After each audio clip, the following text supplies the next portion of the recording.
Namaste everyone, this is Madhuri here from Madhuri Yoga. There have been countless occasions where I have written about my journey from being diagnosed with PCOS and eventually recovering from it with the help of yoga and self healing. Today, with me, I have someone really special who wants to share a similar journey, her story of being diagnosed with cancer and recovering from it with yoga and self healing. So, today we are here to share our respective journeys as to how we saved our lives with the help of yoga and hopefully give a lot of motivation for people who are going through a various sort of issues in their lives with various ailments and mental conditioning, etc. So welcome to the talk, Navita. Before we get into the talk, I just want to say, yeah, hats off to your journey. This is nothing less than, an inspiration, a motivation for everyone. So can you please introduce yourself? Namaskara. Thank you so much, Madhuri, for welcoming me to this show. So essentially, my name is Navita Varsha, and just like most people, I also studied engineering and went over to work in this space for about 4 years. Currently, what I do is I've also studied social entrepreneurship. So I have co-founded a not-profit organization which works in the space of experiential education. Apart from that, I also take yoga sessions. So I'm a certified yoga instructor as well.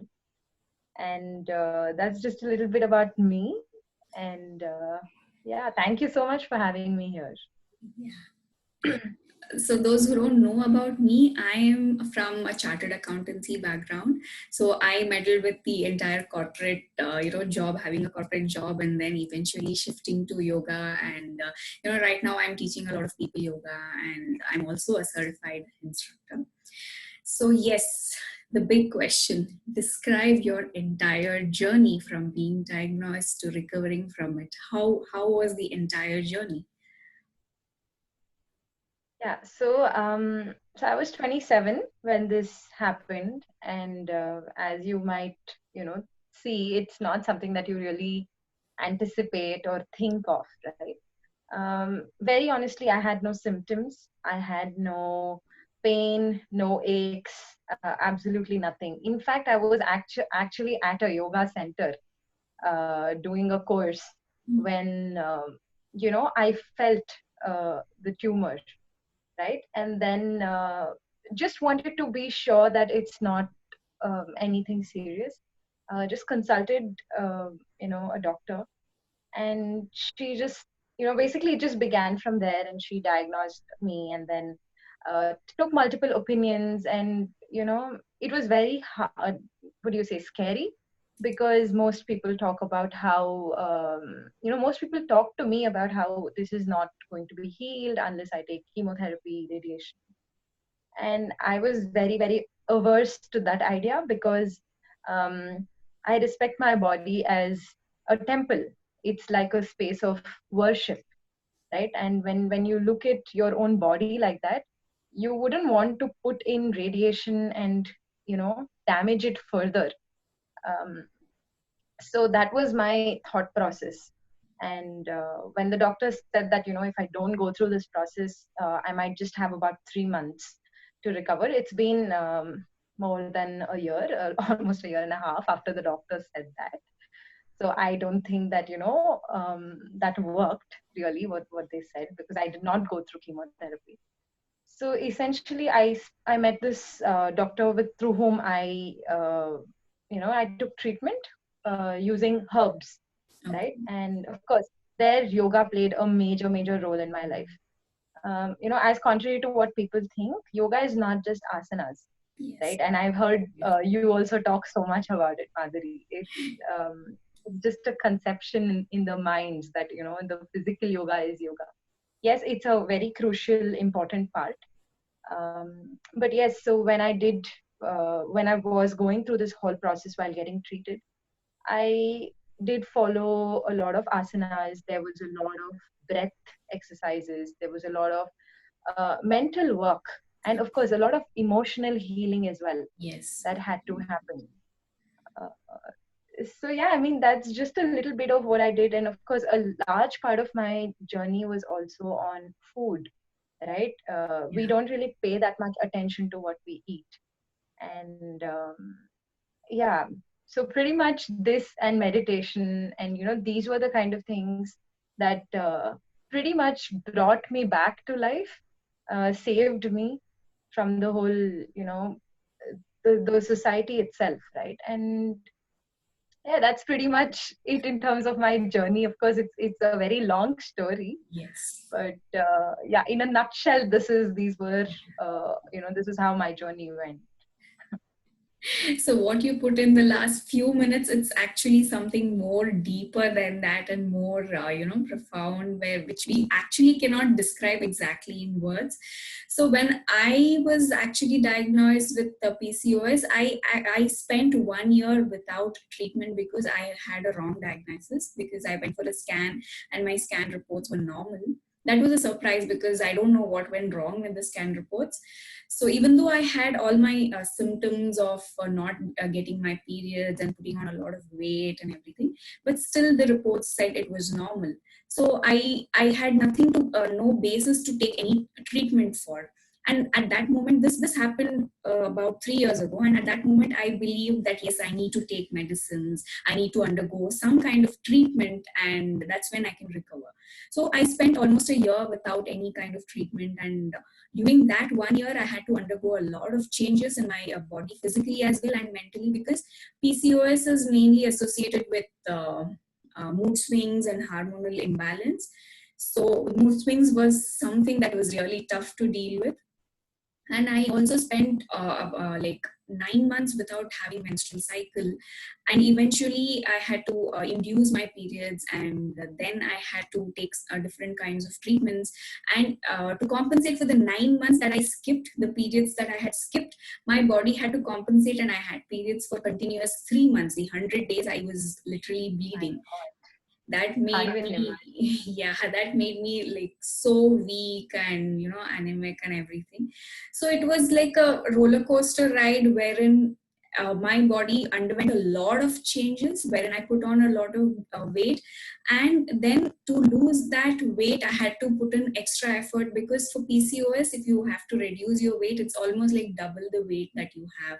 That's the kind of logic, that's the kind of effort it needs. Like suppose you are overweight by 2 kgs.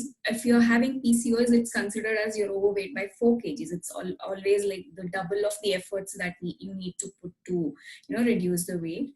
So I had to take treatment, and then yes, yoga, that definitely helped me a lot, because it was more like mental conditioning, where we are believing that something is possible, more than just physical asanas, wherein we learn how to respect life, we learn how to respect our bodies.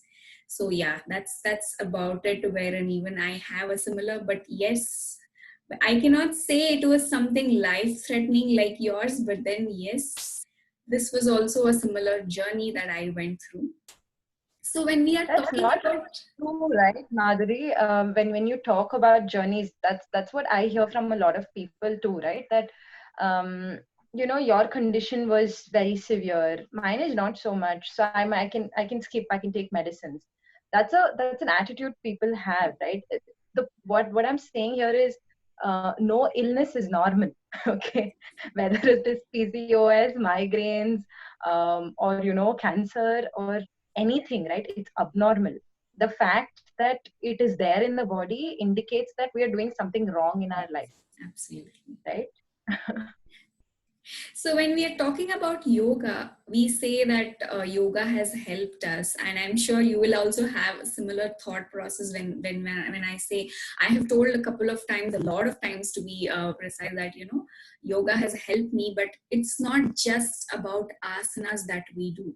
There is an absolute misconception that okay, it's all about fitness. You need yoga to lose weight. You need yoga to become flexible, but yes, yoga is much beyond that. So I would want you to throw more light on this, so we can explore this concept where yoga is something much more beyond than asanas. Right. So, what I feel with respect to the way the portrayal has happened, right, in the media and everything, it's just something that is so visible is the body, right? So, as a result of what is visible as a body, yoga has got popularized as asanas only, right? It's very important to take care of the body, because if you have a good body, if you have a strong body, right? We don't even have to look at body types, body images, nothing of it. But if you have a strong, healthy body, you can sit for a longer time. You can exercise for a longer time. You can stop worrying about your body being a hindrance for other work that you're doing in life, right? If you want to do so many things like what you and I are doing right now in life, the thing that helps us the most is yoga itself, because here the physical aspect plays a huge role. That daily 1 hour of exercise or 2 hours of exercise, how much ever time we put in, right, working on our bodies, um, it's sort of like practice ground for the rest of the days. Sorry, the rest of the time during the day, right? So that 1 hour basically shows you how to be comfortable in uncomfortable situations. So when you look at asana practice from that way, it becomes a deeply spiritual practice. It becomes something way of connecting with your inner self, Yes. right? And of course, once you're doing that, you understand that my body is not just exercise, right? I should also look at what I'm eating, because if I'm just giving it exercise and I'm eating all sort of junk, I can't exercise. It becomes difficult to come back to the practice. So when you're thinking along that lines, then automatically you start thinking, okay, then am I sleeping correct? Am I relaxing correct? Because your what you're watching, what you're reading, whom you're talking to, all that again plays a huge role on your thought process and whether you can sleep correctly. If you haven't slept correctly, then obviously your next day gets ruined, right? So you start thinking about these things as well, and after that, of course, you start, as you go inwards, it becomes a very it becomes a process where for most people, yes, it starts off as asana. Even for me, it started off as just asana, Yes. right? It was just that, okay, fine. I mean, let me go explore. Let me see what this is about, right? And when I got to know that it is much more than this, it's a lifestyle, Yeah. right? It's how to live. Um, so yeah, I mean, that journey of exploring got me to a space where right now everything I do is yoga, right? Yes. Whether I'm reading, talking, even this interview, it's all it's an act of worship. It's an act of union. You're Yes. being more in the present when you are doing this, right? So I mean, there's just a little bit. Of course, there's tons to talk about it, Yes, but yeah. absolutely. So you must be knowing the four streams of yoga, and asana comes in the Raja Yoga. The Raja Yoga is a test of our willpower. So what actually starts off as something like, okay, let me see how best I can do this asana. Okay, let me learn a new asana. So when you're putting that kind of a willpower into holding the asana or doing difficult asanas, the same mindset comes into our lives as well, in other aspect of our lives as well. So if I can hold this asana, probably I can do something else as well. I can actually try to do some other things which need a lot of concentration or which need a lot of willpower. So the same kind of mindset goes into every aspect of our lives. And I also keep saying this, that you're not a yogi just on your mat, you're a yogi throughout the day. So it's not just on the mat that, okay, 1 hour of yoga and we're done with yoga, but what we do the remaining 23 hours, also we are a yogi even during the remaining 23 hours as well. So that's how yoga plays a very, very important role. Yes, like you said, there's so much to talk about, there's so much to explore in this, but yeah. And when you're talking about lifestyle changes, I've heard, I mean, even for me, it was like I needed a lot of lifestyle changes. It's not just about doing yoga and feeling, self-sufficient that, okay, I've done yoga, so I'm supposed to recover. It's not about that. So, what are all the other lifestyle changes that you made, if you can describe those changes? All right, so I'm going to be very honest here, okay? In terms of lifestyle changes, my life went through a massive, massive shift. Okay, I used to drink alcohol. Now, absolutely no alcohol. Right? Occasionally with friends, I would smoke. Absolutely none of that. Not because I don't want to, but basically because I understood and I realized very deeply in my own body what these things were doing to my body. Like, if you did not know this, then probably if I had not experienced this, then probably I would have just been like, huh, okay, this is denial for me, why should I restrict myself, and that kind of an attitude, right? But because I've done it and I've seen the effects of how I was when I used to do it and how I am right now, I see the stark difference in my own internal body, right? So those two were definitely major things. And of course, keeping in mind that, your day, everyone has 24 hours in the day. It's about how do you utilize that time. And again, it's more than that time, it's about where you invest the energy that you have in your body, right? You can have, like, why is it that people like Elon Musk or Ratan Tata, how are they able to, maximize their days, and why are we not able to? I mean, how is there any differentiation? We're all human at the end of the day, right? So, of course, the lifestyle changes majorly included, taking care of what I eat, right? Paying attention to how my body reacts to what I eat, and also understanding more about nutrition from that perspective, right? Because I wanted to see for myself, understand. And I'm a very inquisitive, curious person. So anyone says anything, I won't accept until I am just, like, I have a justified answer towards it, right? So, a lot of lifestyle changes when it comes to understanding, reading, learning, experimenting on myself. Um, and of course, definitely, now in my life, no matter what happens, there is a sort of like a ritual that I follow in the morning, no matter where I am, right? I wake up, I take a shower, and only then I begin whatever I do, right? Again, because that's a deeply spiritual practice for me, because that act of letting go as soon as you get up, right? And then come and then you do whatever it is. That first 1 2 hours, so I get up early because I don't want to really interact at that point of time with people, right? And of course, even going to bed, I do that early. I keep my screen time off. So, I mean, just very minimal things, but um, huge shifts. Okay, and these go a long way than just Right. simple small things that you're doing or saying. So yeah, I mean, I'm pretty sure you would have also done like major lifestyle changes in your own life. To call them major would be something, calling it, I mean, terming it as something difficult. Those are not major changes, but the tiny little changes that we make, which together it's like a package that comes in. So it actually begins Right. with, trying to set your sleep schedule, and then setting your room to look neat and clean, and, different aspects. It's not just the small, I mean, huge life change wherein you're totally people have this conception that, okay, I need to give up on a lot of things. I mean, the moment we say yoga, yogi and everything, it's like, okay, done. We don't get to enjoy life.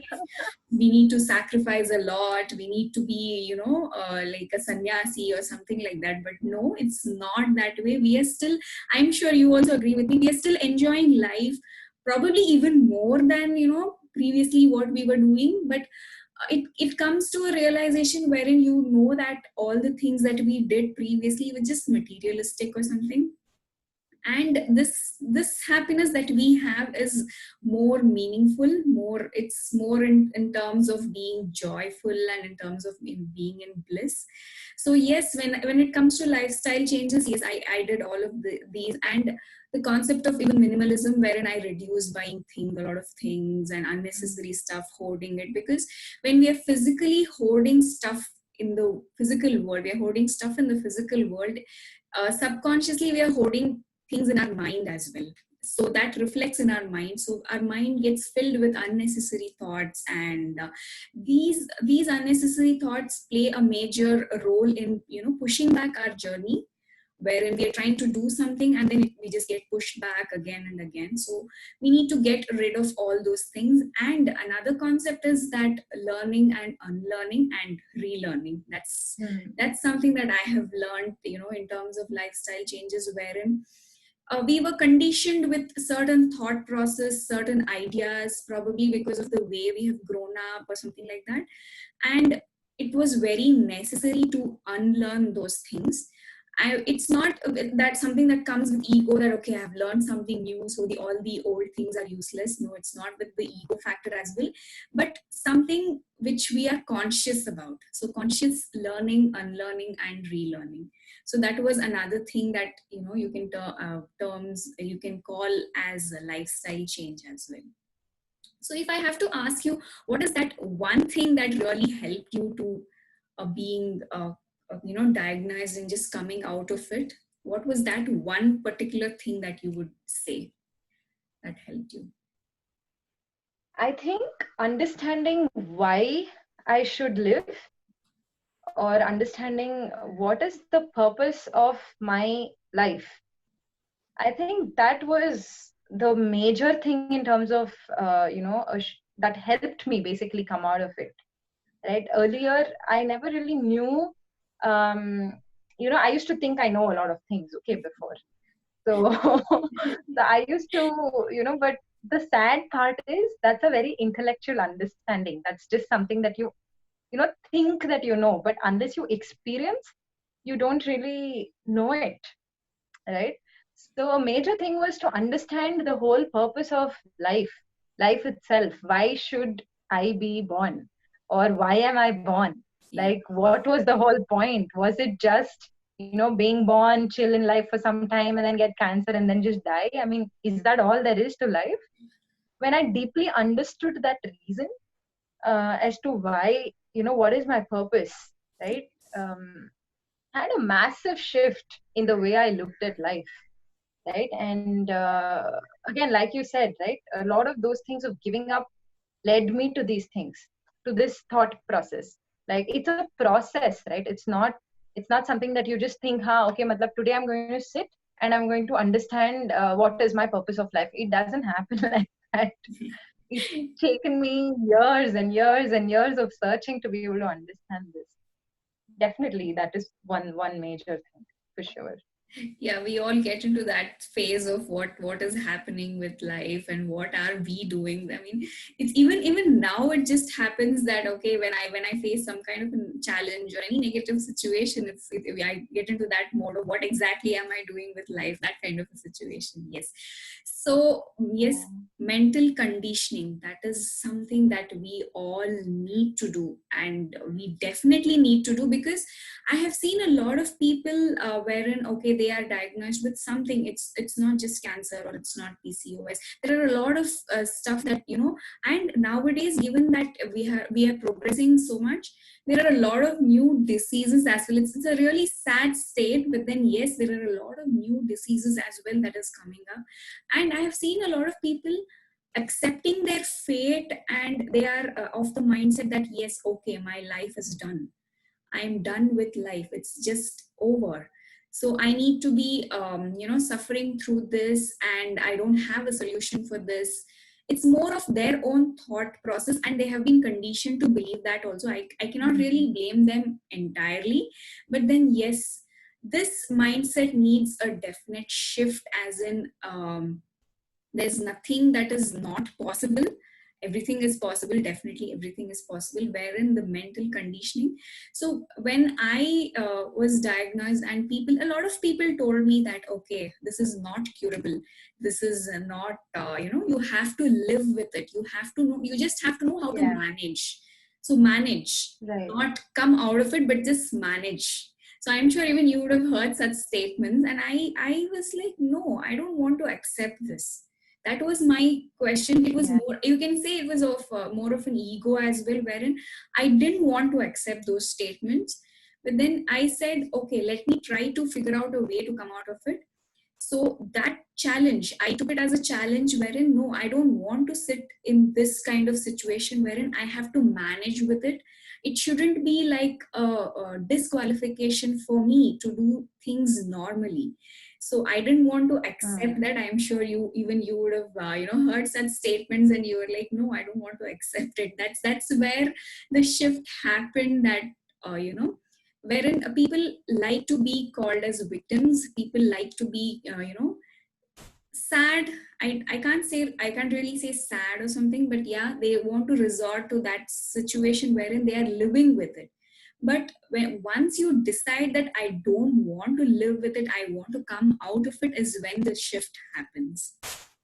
So yes. Absolutely. I mean, I can so totally understand what you're saying here, right? Because it's a mental game, it's nothing to do with the world or the body or anything else, because these are thoughts that you have in your own mind, right? And you have to, sort of overcome them. Because as you said, right, it's not something that you have to live with. So I also had migraine, okay, right from my school days. And I was what? I think I was 8 or 9 when I developed a migraine. Okay, and that is exactly what everyone told me. That the doctors, neurologists, I don't know how many scans and doctors and medicines I have seen. I've taken steroids. It's ridiculous. Okay, the amount of money, time, efforts that I've spent trying to cure myself of this disease, right? But the thing is, most diseases, okay, I would say 90% of the diseases, like do your own research, but 90% of diseases are lifestyle based, Yes. okay, and it's a thought process based. If you can tackle this, you can overcome these issues, right? And you don't have to live with a migraine. I don't live with a migraine. I don't get migraines now, right? And likewise, you don't have PCOS anymore. Yeah. Similarly, I know of people who don't have anxiety. Again, anxiety is something that they say that it has to be managed. Yeah. No, you can come out of it. Yes. you know it's just that also medicine, if you see any medicine, right, any tablet is 53% placebo. Yes. Okay, so that means the medicine really has no effect on you, 53% of whatever medicine that you're taking. So that means what? Who is healing you? you Yeah. know it's just a question to ask. Yes, absolutely. So people really need to understand this fact that, I mean, all of them who are watching, it's not just, so when we are talking about cancer, we are talking about PCOS, we are not limiting the discussion to only these two conditions. This is applicable to everything in our life. So I'm sure even now, when you get, I mean, there can be some disturbance and you get a fever or you get a headache or whatever, simple things, still you apply all these principles to come out of that as well. So this is Right. applicable to every single situation that we are in. It's not even just the diseases that we are talking about, something internal as well, wherein so many people going through depression, so many people are suicidal. So this, all these principles wherein you need to come out of the victim mentality, you need to come out of the mentality that I need to live with it or I need to manage it. No, whatever the issues are, you just always have a choice. It's all about the choices that you make, isn't it? Absolutely, absolutely. Because externally, what happens, you know, the COVID situation or the job situation, we can't do anything about those. But what we can do is within the framework of this body, right? So you can control what time you sleep, you can control what time you get up, what you eat, how you spend your day. That's in your control, no matter where you are. So, yeah. Sure you do. What most of us don't realize is these are simple changes that we need to make, which have a long lasting effect. It's not like a sudden turnover or anything, it's just the gradual process, but we need to have the intention in our mind. That's the most important thing. Wherein if you don't have the right intention, where you are decided that okay, I'm not going to do anything about it, I have given up. There are a lot of people in that Yeah. phase as well, wherein they have just given up, saying that okay, I cannot do anything about it, let alone people trying to motivate them, let alone people trying that okay, you can do something about it. They themselves have decided that they have given up. So what do you have to say to such people? Right. I mean, the moment you give up, your battle is half lost. Okay. So, no, because it's a very internal thing, right? If you yourself don't think it is possible, no matter what anyone says or gives you as medicines or anything, right? Nothing is going to work. So definitely having that shift, or okay, fine, even I do feel, even now at times, I get stressed out, right? Stress is common. It's something that is going to happen in life, whether you heal yourself of a disease or otherwise also. So when such things definitely happen, you're just stopping and you're asking yourself that okay, um I have a choice, right? Again, here, do I, sit and think that this is not going to change? Yes, it might not change, right? But do I want to do something about it? If there is something that you can do about it, always take that path, because uh, you owe it to yourself. You don't have to do it for anyone else, Yes, right? correct. It's not for a parent or a partner or a child or anything. It's because this body has been continuously functioning from the moment you were born, right? And this body does not give up on you, right? No matter whether you have a fever, whatever you have, the body is pumping cells to take care of you. Like it's continuously working towards, keeping you safe. So when there are like trillions of cells in your body which is supporting you, I mean, you can just support your body back by, not putting it through that pain and that think of okay, this is how it is happening, or this is how my life is, this is the path it's going to take. Correct, we all feel that, but just take a step back, have those moments of small moments of realization when you think that okay, it can change. And then that those moments will increase, right? When as and when you're more aware of yourself. And yeah, I would say that don't give up. Definitely don't give up, but you must also know, you know how to not give up, right?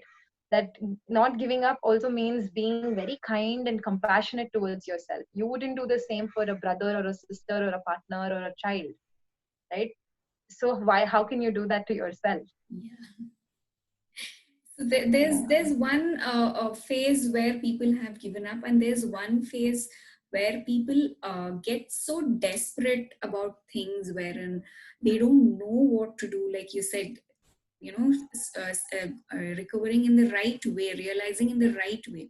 But there are a lot of people who don't know what to do about it. They get so desperate to the extent that they try to believe anything and everything they see, anything and everything they read. They believe a lot of people, and they end up probably harming themselves in a very I hope they don't harm themselves in a long lasting way, but then yes, I have seen people who do such kind of things. What do you have to say to such people who are actually in the phase of Right. desperation? So yeah, I mean, I can, like as you say, I can think about my own life, right? I have also been there. To get myself rid of migraine, I put steroids into my body, Yeah, desperation, because it's correct, so unbearable, correct. right? And what does it do to your body, right? You think that it is normal, so it's just you're just continuing, and you're like, huh, okay, this medicine, this medicine, this medicine. But what I would say here definitely is there's a lot of information out there, right? It's just at the click of a button. Yes, But knowing what information is authentic and knowing what information is going to damage you is that choice, right? That what do you say? That discretion of being able to understand what is different. I think that is a very important aspect that we as humans have to cultivate. It's lost, okay? This it's got lost. We were never like this. Over the I don't know, generations, we've become this way. So I think here definitely a few 5-10 minutes of silence in the day. It can be in the shower, okay? Nobody is there, so just be in that space and ask yourself, and you will get answers. So that whole space of being silent, you get answers from within.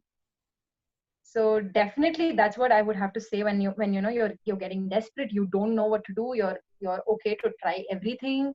You believe everyone. Yes, you must have a certain degree of faith, to accept and to learn something new that you don't know. But at the same time, you should also be a little cautious, about what repercussions that would lead to. Like, if I make this choice, what are the 10 possible outcomes that could be because of this? Are you prepared with the outcomes? If you are prepared with the outcomes, go ahead. Of course, the outcome might be very different than what you thought of, but you're still taking that step, right? So I think this has helped me personally. This has helped me a lot. Also, sometimes when people get into the phase of desperation, it's mostly because they don't believe in what they're currently doing. So when that happens, it's more of like, this is my belief that it's not about what kind of medicines that you take or what kind of diet that you follow. It's more of having faith on it.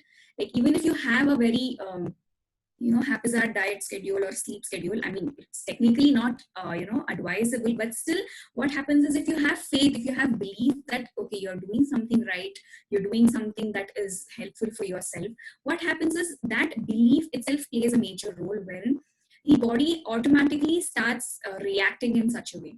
So initially, when I started off with my weight loss journey or anything, I did not follow something like a strict diet, as in I'm giving up on all the tasty foods and all the junk and everything.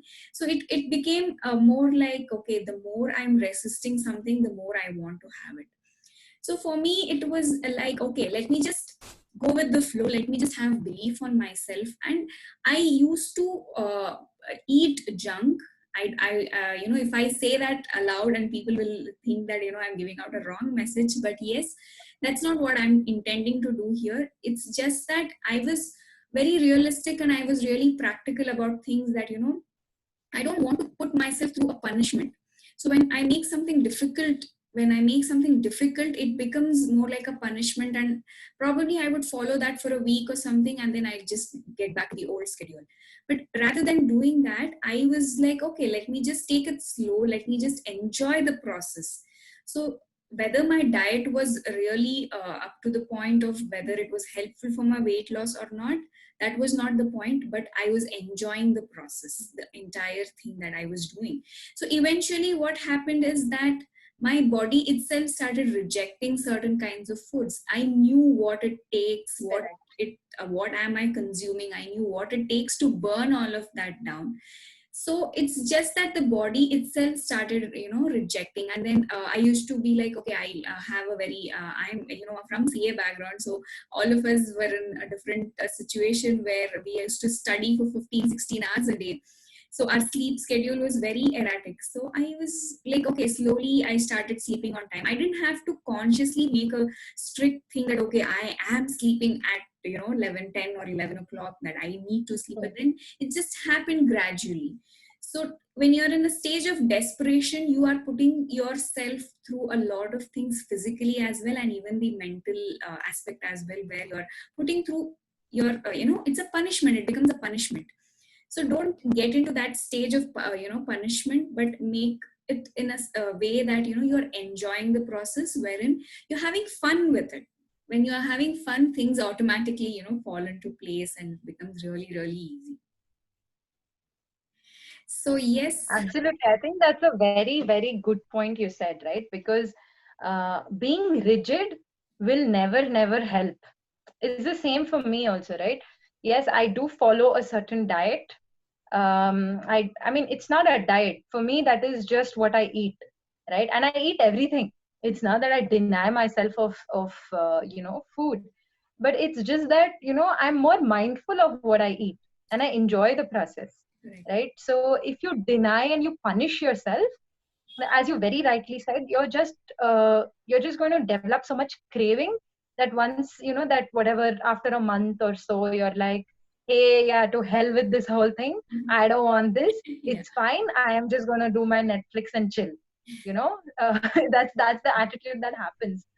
So it's about incremental changes, right? You can't become a saint in one day, Right. it's just that you have to like gradually like get better. So yeah. Yeah. So getting back to the starting point, the base of our discussion, yoga. So I know you have a course for yoga for cancer. So can you describe about your course? So when I was diagnosed with this thing, and when I was going through the whole process of healing my own journey, I had this thought that, okay, if I do come out of this alive, I'm going to spend the rest of my life making more people aware of this, right? Making more people, if I can overcome cancer, then obviously it is possible to overcome most diseases, right? A terminal illness, if you can come out of. Correct. So yeah, so it took me a while to be open about it, to talk to people about my journey. There's Again, as you said, always it's a a mental taboo condition. associated. Yeah, right. It took me a while to get, almost a year actually, to get to talking to the whole world about it. um, but yes, so when I did talk to people, I realized that I remembered this, that I have to work with this. I really want to work with people who are suffering, right? So essentially the courses that I do offer are for people with specific illnesses. So I get a lot of sick people who work with me, but it's a great pleasure for me to work with them, because I work on a very preventive sort of an approach, even though there's a diagnosis or whatever. So I do work with people who have cancer, people who or had cancer and right now are out of it, or people who suffer from severe anxiety, issues when it comes to moods, when it comes to migraines, uh, and these are sort of the people that I work with. And additionally, I also work with pregnancy, people who are pregnant, and just post pregnancy, right? Again, here through yoga, all so everything is based on yoga. So um, essentially that. And of course, I do work with people on lifestyle transformation, because that was such a key part of my life. Yes. I work on different aspects of your own relationship with yourself, with your food, and with your loved ones. So these are primarily some of the courses that I do work with people on. That's really I wonderful. know that you also work with a lot of women, right? I know that you're working with a lot of uh, courses. I keep seeing so many things that you're doing. Yeah. So yes, when I got out of PCOS, or even when I was going through PCOS, I had nobody to actually share my journey with, wherein at least express myself or tell that okay, this is what is happening. So I found that there is a gap wherein there are a lot of women who are going through this, but they don't have a platform to discuss. And with women, especially with housewives, it's always that their issues are ignored basically. So they're always into giving providing for their family, providing for their job or whatever, but they stop caring for themselves. That was the gap that I found. So I have a huge group of women who are all going through the same issues, and I started off it as okay, let me just give them a platform to at least open up and discuss. If whether I'm Mm-hmm. giving a treatment to them, whether I'm giving a solution for their problems, that was not the question. For me, it was just to give them a platform to come out and discuss their issues without any hesitation. So probably they cannot discuss it with their families, they cannot discuss it with their partner or whatever, but when it comes to seeing that, okay, there is another person with similar issue, it becomes really easy for them to open up. So from the past 8 months, this group is functional, wherein people, it's an all ladies group for that matter. I didn't want any kind of hesitation from the women to come out and speak openly. So it's an all ladies group, and they keep discussing a lot of things. And when I kept reading these messages that are coming and the kind of mindset that people are in, it just pricked me that, okay, I need to. When I have been talking about my journey, it's not enough to just talk about it, but then I need to give it back to the to somebody else that who's undergoing similar thing. So that's when I started working on, because implementing on ourselves is different, but implementing on another person is totally different, because we Absolutely. are okay, we can still experiment, but it becomes difficult to implement it on another person. So I started doing a lot of research, and I have like a course ready right now, which is exclusively for PCOS. But then when I say PCOS, I'm targeting at PCOS because it's about my journey, what I have gone through, which I'm going to implement, like similar to yours.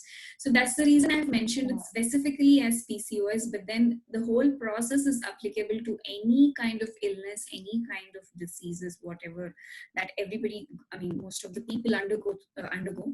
So yeah, that is the course that I have, and I do have other workshops and for me the main target is not to be like wherein get everybody into yoga. It's more about, okay, let somebody just come in and try something new. Let's just give them the exposure that they want, given that now everything has become online.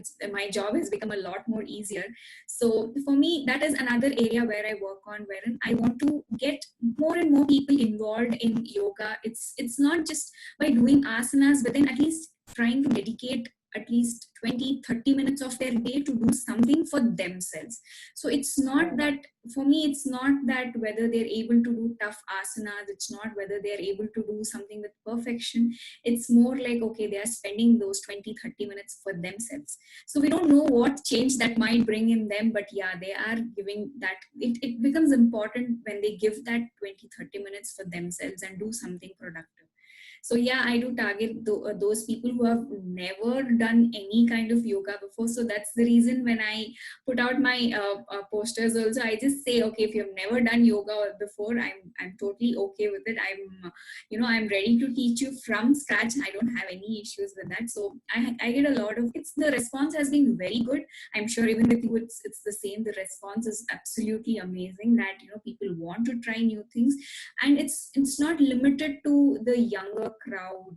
Even people who are above 50, above 60 are willing to take up, probably because they have some health issue or whatever, but then yes, they are willing to take it up, and they are willing to make that change in their life. That's really important. That's the experience that I have had. And I do work with kids as well, with little, that's the right age to put them into something relatively, which they can be healthy with, or develop that kind of an awareness from the young age itself. So yeah, I do work with kids as well. So these are some of the things that I do. So the journey has been similar, wherein we are actually trying to implement what we have experienced, what we have gone through, and we are trying to give it to others. So that's something that we both of us are trying to do. So it's a nice thing to collaborate upon, and spread the word. That's exactly the reason why we even got together for this whole conversation. So anything else that you would like to add on? Yeah, so just want to add here to what you're saying, that yoga is just a tool, right? And I'm sure you agree with this, because in your workshops and in your programs as well, you, I'm sure, also include other things as well, other tools, other practices, Correct. which doesn't come under the strict purview of what yoga is believed to be. So definitely there are many, many, many tools. And like you said, you've implemented it on yourself, and we're just sharing it with the people to see for themselves, to explore, to implement on themselves. and see how it works with them. If it works, good. If it doesn't work, it's not at least going to have side effects for Correct. sure. Correct. It's Yeah. not that it's not going to work, but it's probably like they would see some kind of a change wherein they wouldn't expect such kind of a change. There is Hmm. always a positive associated with yoga. I mean, I have not seen anybody say, okay, it's not happening, nothing has happened, but yeah. So there can be exceptions as well, but yeah, we are trying to do our best. So to all those who are watching the video, you can contact us on our social media pages. We are active on all three platforms: Facebook, Instagram, and YouTube. So we have a lot of courses, coming up, and even going further, we would want to be associated with more and more areas where we can explore and spread the knowledge of yoga and self healing to a lot of people. So if you want to contact us, you can check out our social media handles, and the links will be posted below. So before we sign off, what is the last message that you would like to give our viewers? I would just say be open to learning and unlearning. That's it. Absolutely, absolutely. So yes, so this is we come to the end of the discussion session. We try to put in a lot of positive aspects so that the discussion maybe it will touch somebody somewhere somebody will be impacted. So even if one person is impacted because of the discussion, I'm sure I would feel satisfied that okay, yeah, something good has been done here. So with this, we can conclude the discussion. Thank you so much for being a part of this Thank session. you so much. And Thank you for doing this. yeah, so hopefully, And just want to add here, right? So for me to also open up, a great deal of inspiration has come from you. Okay, and so thank you for being so open and putting things out there, because people don't talk about these things, right? It definitely encouraged me to go out there and to also start talking about these things. So thank you for all the amazing work that you do for the world, Madhuri. It's really much appreciated. it's just the fact that we are here together says that it's not just me who's doing, but yeah, even you who's doing it. So it's a journey together, because like-minded people always get together. So I wouldn't want to take all the credit. It's just a something that got us together. Some purpose to this. So I hope we are able to fulfill that purpose. We are working towards it, and we will be working towards it as well. So this is the end of the discussion. Thank you so much for joining in, and thanks to all the viewers who are watching the discussion. Like I said before, you can contact us on our social media handles, and all the links will be posted below. So that's it for now. Thank you so much. Namaste.